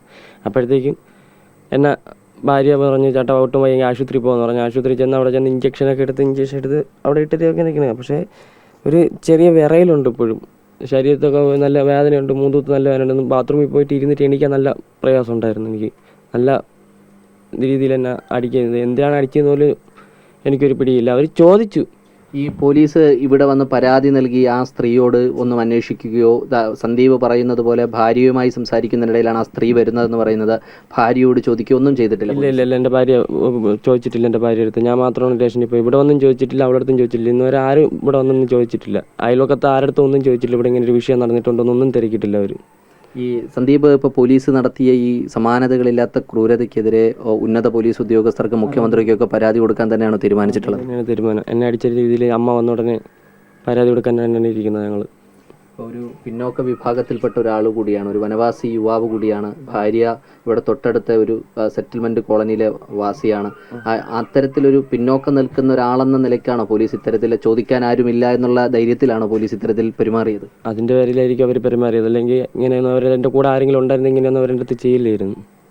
ഇങ്ങനെ തന്നെ ഇത് നല്ല വേദനയുണ്ട്, നല്ല ഇടിച്ച് തന്നെ നല്ല രീതിയിൽ ഇടിച്ച്. എനിക്ക് ഇതിനെക്കുറിച്ച് ആരടുത്ത് പറയണം എന്ത് പറയണമെന്നൊരു ഇതില്ലാതിരിക്കുകയാണ് ഞാൻ. അപ്പോൾ ആശുപത്രി പോകണമെന്നുള്ള ഒരു ഇതിലിരിക്കുകയാണ്, പരാതിയും കൊടുക്കണം.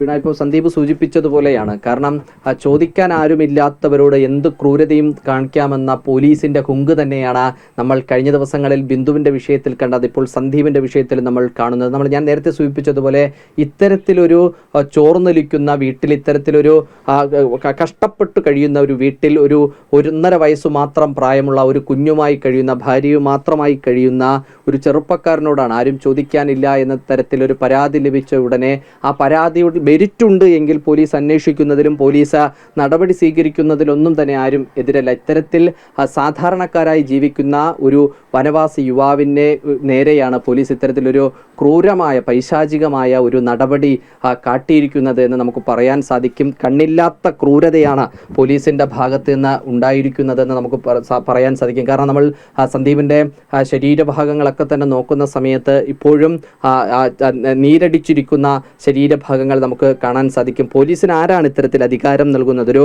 പരാതിയുമായി എത്തി, അല്ലെങ്കിൽ ഒരു പരാതി ലഭിച്ചതിൻ്റെ പേരിൽ ഒരാളെ വിളിച്ചു വരുത്തി കയ്യേറ്റം ചെയ്യാൻ ആരാണ് പോലീസിന് അധികാരം നൽകുന്നത് എന്നതാണ് ഇതിലേറ്റവും പ്രധാനപ്പെട്ട ചോദ്യമായി അവശേഷിക്കുന്നത്. എന്തായാലും ഉന്നത പോലീസ് ഉദ്യോഗസ്ഥർക്കടക്കം, റൂറൽ SP ക്കടക്കം, അതുപോലെ തന്നെ മുഖ്യമന്ത്രിക്കടക്കം പരാതി നൽകി.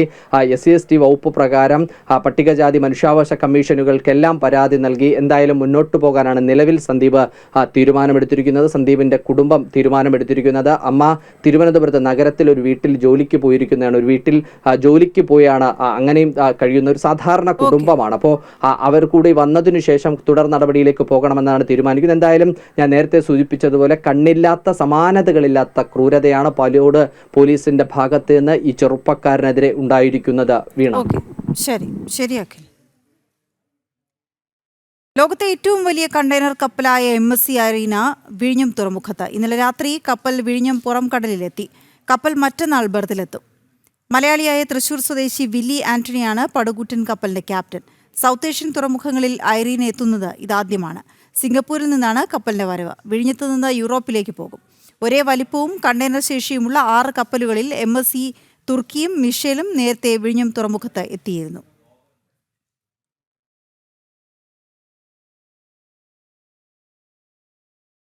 വ്യാജ മാലമോഷണ കേസിൽ യുവതി അപമാനിക്കപ്പെട്ട സംഭവത്തിൽ ക്രൈംബ്രാഞ്ച് സംഘത്തിന്റെ തെളിവെടുപ്പ് തുടരും. പത്തനംതിട്ട ജില്ലാ ക്രൈംബ്രാഞ്ച് DYSP K വിദ്യാധരന്റെ നേതൃത്വത്തിലുള്ള സംഘമാണ് തെളിവെടുപ്പ് നടത്തുന്നത്. ബിന്ദുവിനെ അപമാനിച്ച കേസിൽ വീട്ടുടമയുടെയും സസ്പെൻഷനുള്ള പോലീസ് ഉദ്യോഗസ്ഥരുടെയും മൊഴി രേഖപ്പെടുത്തും. കുടിക്കാനൊരൽപ്പം വെള്ളം പോലും നൽകാതെ മാനസികമായി മണിക്കൂറോളം പീഡിപ്പിച്ച പേരൂർക്കട പോലീസിന്റെ ക്രൂരതകളാണ് കഴിഞ്ഞ ദിവസം മൊഴി രേഖപ്പെടുത്താനെത്തിയ ക്രൈംബ്രാഞ്ച് അന്വേഷണ സംഘത്തോട് ബിന്ദു വിവരിച്ചത്. പത്തനംതിട്ട ജില്ലാ ക്രൈംബ്രാഞ്ച് DYSP KA വിദ്യാധരന്റെ നേതൃത്വത്തിലുള്ള സംഘമാണ് കഴിഞ്ഞ ദിവസം ബിന്ദുവിന്റെ വീട്ടിലെത്തി മൊഴി രേഖപ്പെടുത്തിയത്. ഇന്ന് സംഘം വീട്ടുടമയായ ഓമന ഡാനിയലിന്റെയും സസ്പെൻഷനിലുള്ള SI SG Prasad, ASI Prasannan എന്നിവരുടെയും മൊഴി രേഖപ്പെടുത്തും. ജില്ലയ്ക്ക് പുറത്തുള്ള DYSP റാങ്കിലുള്ള ഉദ്യോഗസ്ഥൻ അന്വേഷിക്കണമെന്ന മനുഷ്യാവകാശ കമ്മീഷന്റെ ഉത്തരവിന്റെ അടിസ്ഥാനത്തിലാണ് പത്തനംതിട്ട ജില്ലാ ക്രൈംബ്രാഞ്ച് DYSP അന്വേഷണം നടത്തുന്നത്. ജൂലൈ 7-നകം റിപ്പോർട്ട് സമർപ്പിക്കാനാണ് കമ്മീഷന്റെ നിർദ്ദേശം. ഏപ്രിൽ 23-നാണ് കവടിയാറിലെ ഓമന ഡാനിയലിന്റെ വീട്ടുജോലിക്കാരിയായിരുന്ന ബിന്ദുവിനെ വീട്ടുടമസ്ഥയുടെ താലിമാല മോഷ്ടിച്ചു എന്ന പരാതിയിൽ കസ്റ്റഡിയിലെടുക്കുകയും ചട്ടം ലംഘിച്ച് അനധികൃതമായി കസ്റ്റഡിയിൽ വയ്ക്കുകയും മോഷണം നടന്നുവെന്ന ഉറപ്പില്ലാത്ത രാത്രി തെളിവെടുപ്പിനായി വീട്ടിലെത്തിക്കുകയും ചെയ്ത സംഭവമുണ്ടായത്. ജനം, തിരുവനന്തപുരം. ഹൈറിഷ് കള്ളപ്പണ ഇടപാട് കേസിൽ മുഖ്യപ്രതി KD പ്രതാപന് ജാമ്യമില്ല. ജാമ്യാപേക്ഷ ഹൈക്കോടതി തള്ളി.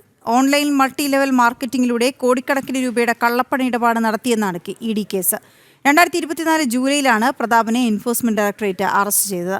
പ്രതാപനെതിരെ നിരവധി കേസുകളുണ്ടെന്നും കള്ളപ്പണ ഇടപാടിന് ആധാരമായ തെളിവുകളുണ്ടെന്നും ജാമ്യം നൽകരുതെന്നും ED വാദിച്ചിരുന്നു. ഈ വാദം അംഗീകരിച്ചാണ് ഹൈക്കോടതി KD പ്രതാപന്റെ ജാമ്യ ഹർജി തള്ളിയത്.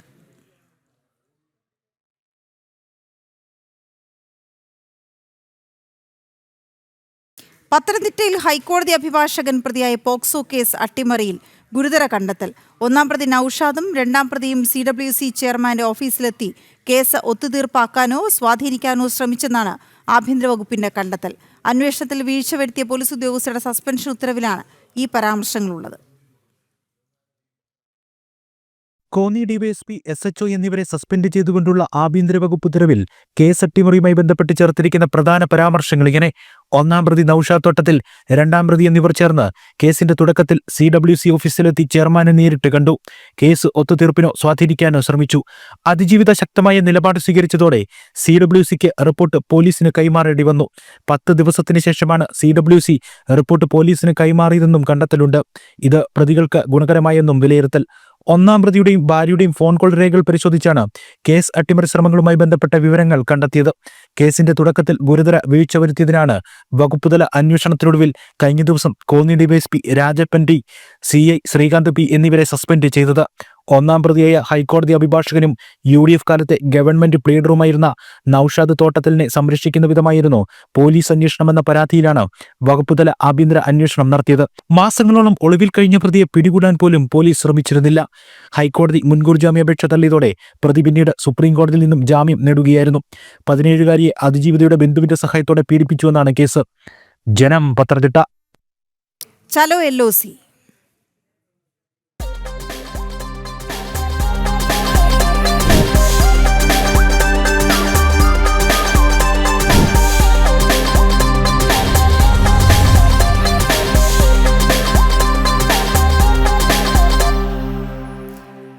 ബുള്ളറ്റുകൾക്കെതിരെ ബുള്ളറ്റുകളിൽ എന്ന മുദ്രാവാക്യവുമായി കാലടി ശ്രീശങ്കര ജന്മസ്ഥാനത്ത് നിന്നും കശ്മീരിലെ ശാരദാപീഠത്തിലേക്കുള്ള ചലോ LOC യാത്രയ്ക്ക് ഊഷ്മള വരവേൽപ്പാണ് ലഭിച്ചുകൊണ്ടിരിക്കുന്നത്.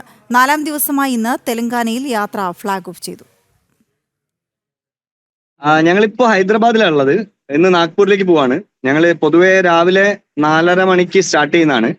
ഇന്ന് കുറച്ച് ലേറ്റ് ആയി, കാരണം ഇന്നലെ ഒരു 600ഓളം കിലോമീറ്റർ ഒറ്റ സ്ട്രെച്ചിൽ ഓടിക്കേണ്ടി വന്നു. അപ്പൊ എല്ലാവരും കുറച്ച് ടയേർഡാണ്.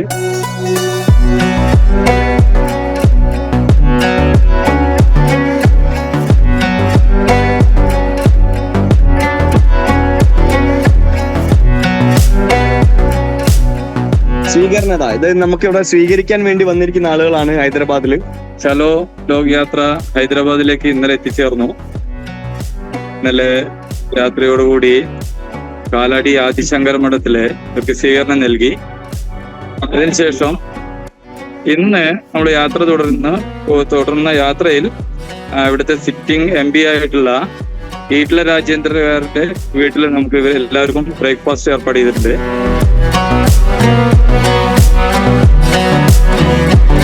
ഇതുവരെ നമ്മളൊരു സ്ക്വാഡ് തിരിച്ചിട്ട് 6 സ്ക്വാഡാണ് ഉണ്ടായിരുന്നത്. ശങ്കര ടു ശാരദ എന്ന ഇതിന്റെ ആശയമായതുകൊണ്ട് ശങ്കര ഭഗവത് പാദര് സമന്വയിപ്പിച്ച 6 മതങ്ങളെ, ഷൺമതങ്ങൾ എന്ന് പറയും. ശിവൻ, ശക്തി, വിഷ്ണു, സൂര്യൻ, ഗണേശ, സ്കന്ദ തുടങ്ങിയിട്ടുള്ള 6 പേരുകളിൽ ഷൺമതങ്ങളുടെ പേരിലാണ് 6 ഗ്രൂപ്പുകൾ ഉണ്ടാക്കിയിട്ടുള്ളത്. അപ്പൊ 6 സ്ക്വാഡ്രൺ ലീഡേഴ്സ് ഉണ്ടായിരുന്നു അതിന്. അങ്ങനെയായിരുന്നു യാത്ര ഇതുവരെ ഏകോപിപ്പിച്ചിരുന്നത്. ഇന്ന് ഒരു ഫ്രീ റൈഡ് ആയിട്ട് എല്ലാവരും സ്വതന്ത്രമായിട്ട് ഓടിക്കട്ടെ. ഒരു സ്ട്രെസ് റിലീഫും കൂടിയാണല്ലോ ഇത്രയും സമയം ഒരു ഗ്രൂപ്പിൽ പോകുന്നതിനേക്കാൾ കൂടുതൽ ചെറിയ ചെറിയ ഗ്രൂപ്പായി സ്വതന്ത്രമായി ഓടിച്ച് അവിടെ എത്തട്ടെ എന്ന് മാത്രമാണ് ഇന്നത്തെ പ്ലാൻ. കോവിഡ് വ്യാപനത്തിനൊപ്പം സംസ്ഥാനത്ത് പകർച്ചവ്യാധികളും പെരുകുന്നു. പകർച്ചവ്യാധികൾ പിടിപെട്ട് 5 മാസത്തിനിടെ കേരളത്തിൽ മരിച്ചത് 148 പേരാണ്. എലിപ്പനി ബാധിച്ച് മാത്രം ജീവൻ നഷ്ടമായത് 37 പേർക്ക്. കഴിഞ്ഞ 3 മാസത്തിനിടെ പ്രതിമാസം 2 ലക്ഷത്തിലധികം പകർച്ചവ്യാധി കേസുകളാണ് സംസ്ഥാനത്ത് റിപ്പോർട്ട് ചെയ്തത്. ആരോഗ്യരംഗത്ത് ഏറെ മുന്നിലെന്ന് അവകാശപ്പെടുന്ന കേരളത്തിൽ പകർച്ചവ്യാധികൾ മൂലം വർഷം തോറും നഷ്ടപ്പെടുന്നത് 100 കണക്കിന് ജീവനുകൾ. 2025 ജനുവരി മുതൽ മെയ് വരെയുള്ള 5 മാസത്തിനിടെ മാത്രം വിവിധ പകർച്ചവ്യാധി രോഗങ്ങൾ മൂലം മരിച്ചത് 148 പേർ. ഇതിൽ 37 പേരുടെ മരണം എലിപ്പനി മൂലമാണ്. താരതമ്യേന അപകട സാധ്യത കുറഞ്ഞതെന്ന് കരുതപ്പെടുന്ന ഹെപ്പറ്റൈറ്റിസ് A ബാധിച്ച് 32 പേരും ഇക്കാലയളവിൽ മരിച്ചു. ഡെങ്കിപ്പനി ബാധിച്ച് 16 പേരും പേവിഷബാധയേറ്റ് 15 ആളുകളും 2025 മെയ് 31 വരെ മരണത്തിന് കീഴടങ്ങി. പ്രതിദിനം 8000-ൽ കൂടുതൽ പകർച്ചവ്യാധി കേസുകളാണ് സംസ്ഥാനത്ത് റിപ്പോർട്ട് ചെയ്യപ്പെടുന്നത്. പ്രതിമാസ കണക്കുകൾ നോക്കിയാൽ അത് 2 ലക്ഷത്തിനും മേളിൽ വരും.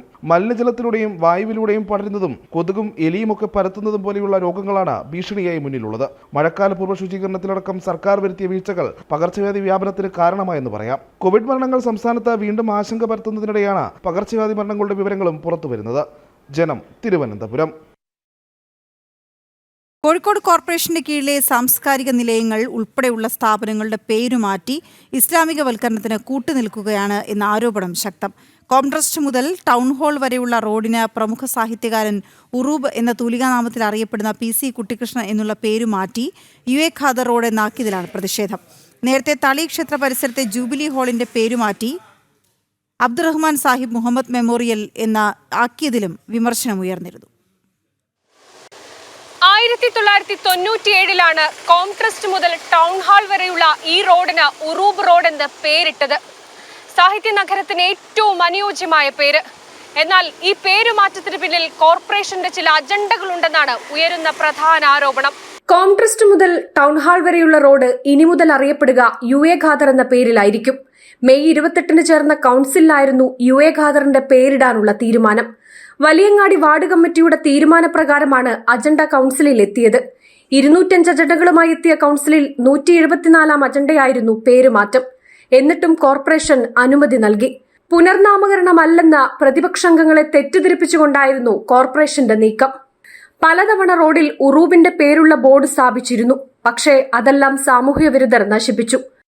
ക്രൗൺ തിയേറ്ററിന്റെ ഓപ്പോസിറ്റ് ഇങ്ങോട്ട് പോകുന്ന കിഴക്കോട്ട് തിരിയുന്ന ആ മൂലയെ തൊട്ടിട്ട് എൻ്റെ പേര് ഉറൂബ് റോഡ് എന്നായിരുന്നു. അപ്പോൾ അത് ഒരു 2 ആഴ്ച കൊണ്ട് ലോറി ഒന്ന് തട്ടിയാന്ന് പറയുന്നു, അല്ല സാമൂഹ്യ വിരുദ്ധന്മാർ നശിപ്പിച്ചാണെന്ന് പറയുന്നു. ആ ബോർഡ് വെച്ചതിൻ്റെ തൊട്ടടുത്ത് തന്നെയായിരുന്നു മറ്റേ ബോർഡ് ഉണ്ടായിരുന്നു. ആ ബോർഡും സാമൂഹ്യ വിരുദ്ധർ എന്നുള്ള പേര് പറയുന്നവർ നശിപ്പിച്ചു. അത് പിന്നെ പലപ്പോഴായിട്ട് നമ്മൾ കോർപ്പറേഷൻ്റെ അടുത്ത് ഞാനും അതുപോലെ ഉറൂബ് സാംസ്കാരിക സമിതിയുടെ ആളുകളും ഒക്കെ പല സമയത്തായിട്ട് അവിടുത്തെ കൗൺസിലർമാരെയും അതുപോലെ മേയർമാരെയും കോർപ്പറേഷൻ്റെ പ്രധാന ആളുകളൊക്കെ തന്നെ അത് ധരിപ്പിച്ചിരുന്നു. പക്ഷെ അവർക്കെന്തോ വലിയ കാര്യം തോന്നിയില്ലായിരിക്കും. അവരൊന്നും യാതൊരു താല്പര്യം എടുത്തില്ല. കോർപ്പറേഷന്റെ കീഴിൽ നടക്കുന്ന ഈ പേരുമാറ്റം അതൊറ്റപ്പെട്ട സംഭവമല്ല. ജൂബിലി ഹാളിന്റെ പേരുമാറ്റി മുഹമ്മദ് സാഹിബ് മെമ്മോറിയൽ എന്നാക്കിയിരുന്നു. തളി ക്ഷേത്ര പരിസരത്തെ ഉദ്യാനത്തിന് നൌഷാദ് പാർക്ക് എന്നും പേരുമാറ്റി. സാഹിത്യകാരൻ UA ഖാദറിന്റെ പേരിടുന്നതിലല്ല പ്രശ്നം. ഉറൂബിന്റെ പേരുമാറ്റി ആ റോഡിന് തന്നെ UA ഖാദറിന്റെ പേരിടുന്നതിലാണ് പ്രശ്നവും പ്രതിഷേധവും ഉയരുന്നത്. ജനം, കോഴിക്കോട്. ഇടുക്കി അടിമാലി ഇരുട്ടുകാനത്ത് സാഹസിക വിനോദത്തിന് ഏർപ്പെടുത്തിയിരുന്ന വിലക്ക് ലംഘിച്ച് പ്രവർത്തിച്ച MM മണിയുടെ സഹോദരൻ MM ലംബോദരന്റെ ഉടമസ്ഥതയിലുള്ള സിപ്പ് ലൈനിനെതിരെ പോലീസ് കേസെടുത്തു. ദുരന്ത നിവാരണ നിയമം ലംഘിച്ചതിനും മനുഷ്യജീവനും പൊതുസുരക്ഷയ്ക്കും ആപത്തുണ്ടാക്കും വിധം പ്രവർത്തിച്ചതിനുമാണ് ഹൈറേഞ്ച് സിപ്പ് ലൈനെതിരെയുള്ള പോലീസ് കേസ്. നിരോധന ഉത്തരവ് ലംഘിച്ച ഇരട്ടുകാനത്തെ ഹൈറേഞ്ച് സിപ്ലൈൻ പ്രവർത്തിക്കുന്നുവെന്ന് കണ്ടെത്തിയതിന്റെ അടിസ്ഥാനത്തിലാണ് സാഹസിക വിനോദസഞ്ചാര കേന്ദ്രത്തിനെതിരെ കേസെടുക്കാൻ ജില്ലാ കളക്ടർ നിർദ്ദേശിച്ചത്.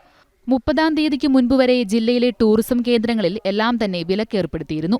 സമയത്ത് ഹൈറേഞ്ച് സിപ്ലൈൻ പ്രവർത്തിച്ചിട്ടുണ്ടോ എന്ന് വിശദമായി അന്വേഷിക്കും. ഉണ്ടെന്ന് കണ്ടെത്തിയാൽ മാനേജർക്കും സൂപ്പർവൈസർക്കും നടത്തിപ്പുകാരനുമെതിരെ പിഴ ചുമത്തുന്നതടക്കമുള്ള നടപടികളുണ്ടാകും. കനത്ത മഴയ്ക്ക് ശമനമുണ്ടായെങ്കിലും സാഹസിക വിനോദസഞ്ചാര കേന്ദ്രങ്ങൾ പ്രവർത്തിപ്പിക്കരുതെന്ന് കർശന നിർദ്ദേശം ജില്ലാ കളക്ടർ നൽകിയിരുന്നു.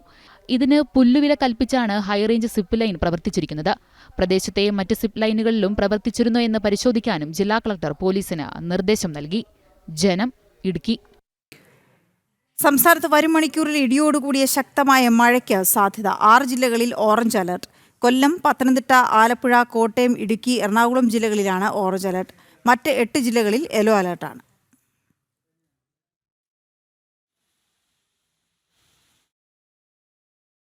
അപകടം അരയ്ക്ക് കീഴോട്ട് തളർത്തിയെങ്കിലും തളരാത്ത മനസ്സുമായി മനു ജീവിതത്തോട് പടവെട്ടുകയാണ്.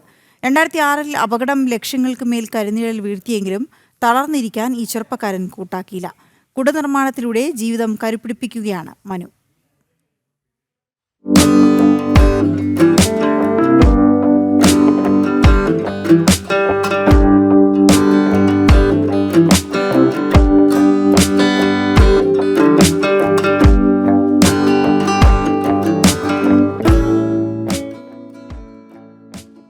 ഒരുപാട് സ്വപ്നങ്ങളും ലക്ഷ്യങ്ങളുമായി മുന്നോട്ട് നീങ്ങുമ്പോഴാണ് മനുവിന്റെ ജീവിതത്തിലേക്ക് വില്ലനായി അപകടം എത്തുന്നത്.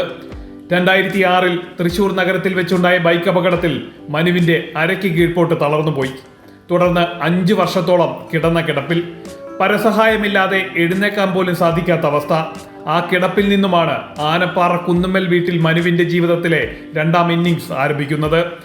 ആദ്യം ഒന്ന് എഴുന്നേൽക്കാൻ ശ്രമിച്ചു. പരാജയപ്പെട്ടെങ്കിലും ശ്രമം പിന്നെയും തുടർന്നു. അവിടെ വിജയം കണ്ടു. പിന്നെ നിരങ്ങാൻ തുടങ്ങി. ഇപ്പോൾ കുട നിർമ്മാണത്തിലൂടെ ജീവിതം മുന്നോട്ട് കൊണ്ടുപോകുകയാണ് ഈ യുവാവ്. ആദ്യം പേപ്പർ പേനകളുടെ നിർമ്മാണമായിരുന്നു. അതിൽ വിജയം കണ്ടെത്താൻ സാധിച്ചില്ല. അപ്പോൾ കുട നിർമ്മാണം തിരഞ്ഞെടുത്തു. ഇപ്പോൾ നാട്ടുകാരുടെയും ഒപ്പം പുറത്തു നിന്നുള്ള ഓർഡറുകൾ ലഭിക്കാൻ തുടങ്ങിയെന്ന് മനു പറയുന്നു. അപ്പോൾ നമ്മൾ തന്നെ ഈ സോഷ്യൽ മീഡിയയിലൊക്കെ പോസ്റ്റുകളൊക്കെ ഇടുമ്പോൾ അതിൽ നിന്നുള്ള ഓർഡർ, പിന്നെ നമ്മുടേതായ പരിചയക്കാർ ഇപ്പോൾ ഒരു നമ്മുടെ അടുത്തുള്ള ഒരാളാണെങ്കിൽ ഒരു കുട മേടിച്ചു കഴിഞ്ഞാൽ ആൾ പറയും നല്ല ക്വാളിറ്റി ഉള്ളതെന്ന് പറയുമ്പോൾ ആൾക്ക് പിന്നെ അടുത്ത കൊല്ലത്തേക്ക് കുട വേണ്ട, കാരണം ആ കുടയ്ക്ക് ഒരു കംപ്ലൈൻറ്റ് ഉള്ളൂ. അപ്പോൾ ആളുടെ കെയർ ഓഫിൽ 2-3 ഓർഡർ നമുക്ക് കിട്ടും. അപ്പം അങ്ങനെയാണ് നമ്മുടെ വിപണിയൊക്കെ ആയിട്ട് ഇങ്ങനെ പോണത്. കഴിഞ്ഞ 5 വർഷമായി മനു കുട നിർമ്മിക്കുന്നുണ്ട്. തൃശ്ശൂരിൽ നിന്നും ഒപ്പം കോഴിക്കോട് നിന്നുമാണ് കുട നിർമ്മിക്കുവാൻ വേണ്ട വസ്തുക്കൾ വാങ്ങുന്നത്. മറ്റു ജില്ലകളിൽ നിന്നും ഓർഡറുകൾ ലഭിക്കുമ്പോൾ കൊറിയർ ചെയ്യാറാണ് പതിവ്. നിലച്ചിരിക്കാതെത്തിയ അപകടത്തെ മനക്കരുത്തിലൂടെ തോൽപ്പിച്ച മനുവിന് സ്വയം സംരംഭകനായി മാറാനാണ് ഇഷ്ടം. അതിനുള്ള തയ്യാറെടുപ്പിലാണ് ഈ ചെറുപ്പക്കാരൻ. ജനം, തൃശൂർ. കൊട്ടാരക്കരയിൽ തെരുവുനായ ആക്രമണത്തിൽ ഗർഭിണിയടക്കം 12 പേർക്ക് പരിക്ക്. വാഹനത്തിൽ യാത്ര ചെയ്തവരെയും തെരുവുനായ ആക്രമിച്ചു. പരിക്കേറ്റവർ താലൂക്ക് ആശുപത്രിയിൽ ചികിത്സ തേടി. പ്രദേശത്ത് തെരുവുനായ ശല്യം രൂക്ഷമായി തുടരുകയാണ്. ഇന്നലെ ഉച്ചയ്ക്കും രാത്രിയുമായിട്ടായിരുന്നു സംഭവം. Kottarakkara Chanthamukku പുലേമൺ higher secondary school പരിസരം എന്നിവിടങ്ങളിലാണ് തെരുവുനായ ആക്രമണം ഉണ്ടായത്. ലോഡിംഗ് തൊഴിലാളി അടക്കം 6 പേർക്ക് തെരുവുനായയുടെ കടിയേറ്റിരുന്നു. ഇതിനു പിന്നാലെയാണ് വീണ്ടും ആക്രമണമുണ്ടായത്. നമ്മുടെ തൊഴിലിന് പുറകെ വന്ന് ഒരു പട്ടി കടിച്ചു. പിന്നെ ഒരു ഓട്ടോ പയ്യനെ ഒരു കടിയടിച്ചു. ഇവിടുന്ന് 5 പേരെ ഇന്ന് ഉച്ചയ്ക്ക് മുമ്പോട്ട് 12 മണിക്ക് പട്ടി കടിച്ചത്. ഹോസ്പിറ്റലിൽ കൊണ്ടുപോയി അതിൻ്റെ പേ ഉണ്ടെന്ന് പറഞ്ഞ് ഇഞ്ചക്ഷൻ എടുത്ത് അവരെ വീട്ടിൽ വിട്ടിട്ടുണ്ട്. അങ്ങനെ 5 പേരെ കടിച്ചേക്കുന്നത്. നടന്നു പോയവരെ നല്ലോണം കടിച്ച് പറിച്ചിട്ടുണ്ട്. പട്ടി നേരെ ഓടിപ്പോയതെന്ന് പറഞ്ഞാൽ ഗവൺമെൻറ് ആശുപത്രിയിൽ അകത്തോട്ടാണ് കയറി പോയേക്കുന്നത്. ഈ പട്ടിയുടെ ഭയങ്കര ശല്യം അവിടെ. രാത്രി ആയിക്കഴിഞ്ഞാൽ നമുക്ക് ചന്തക്കട ആയാലും ഈ കൊട്ടാരക്കര ചന്തമുക്കിലെങ്ങും ഒരു പട്ടിയുടെ ഭയങ്കര ശല്യമാണ്. ഒരു മനുഷ്യന്, ഒരു കൊച്ചുങ്ങൾ വരെ സ്കൂൾ വിടുന്ന സമയം. ബൈക്ക് യാത്രക്കാരനെയും ഓട്ടോയിൽ സഞ്ചരിച്ച ആളെയും തെരുവുനായ ആക്രമിച്ചു. താലൂക്ക് ആശുപത്രിയിലെ രോഗിയെ കണ്ട് പുറത്തിറങ്ങിയ യുവതിക്കും കടിയേറ്റു. വൈകുന്നേരമുണ്ടായ നായയുടെ ആക്രമണത്തിൽ 6 പേർക്ക് പരിക്കേറ്റു. സംഭവം ഞാൻ ഫുഡ് വാങ്ങിക്കാൻ വന്നത്, വണ്ടി വെച്ചിട്ട് ഫുഡ് വാങ്ങിച്ചിട്ട് വണ്ടി എടുക്കാൻ പോയപ്പോൾ ഓടി വന്ന് കടിച്ചപ്പോൾ ഞാൻ പിടിച്ച് എറിഞ്ഞിട്ട് പിന്നെ ഓടി വന്ന് കടിക്കാൻ വന്നപ്പം ചവിട്ടിയപ്പം ഓടി അങ്ങോട്ട്. പിന്നെ അങ്ങോട്ട് പോയി 2 പിള്ളേരെ കടിച്ചു. ഒരു കൊച്ചിനെയും ഇതിനും കടിച്ചു. ഈ സമയത്ത് ഇപ്പം വേണ്ടവരുകൾ 5-6 പേരെ കടിച്ചു. ഇവിടെ വന്നത് തന്നെ 5-6 പേർ വന്നിട്ടുണ്ട്. ഒരു ദിവസം തന്നെ കൊട്ടാരക്കര നഗരത്തിൽ ഗർഭിണിയടക്കം 12 പേർക്കാണ് തെരുവുനായയുടെ കടിയേറ്റത്. സ്കൂൾ തുറന്ന സമയമായതിനാൽ തെരുവുനായ ശല്യം രൂക്ഷമായത് നാട്ടുകാരെ ഭീതിയിലാഴ്ത്തിയിരിക്കുകയാണ്. അടിയന്തരമായി നഗരസഭ നടപടി സ്വീകരിക്കണമെന്നതാണ് നാട്ടുകാരുടെ ആവശ്യം. ജനം, കൊല്ലം. ഉച്ചവാർത്ത പൂർണ്ണമാകുന്നു. ഇടവേളയ്ക്ക് ശേഷം ന്യൂസ് at 2 PM കാണാം. നമസ്തേ.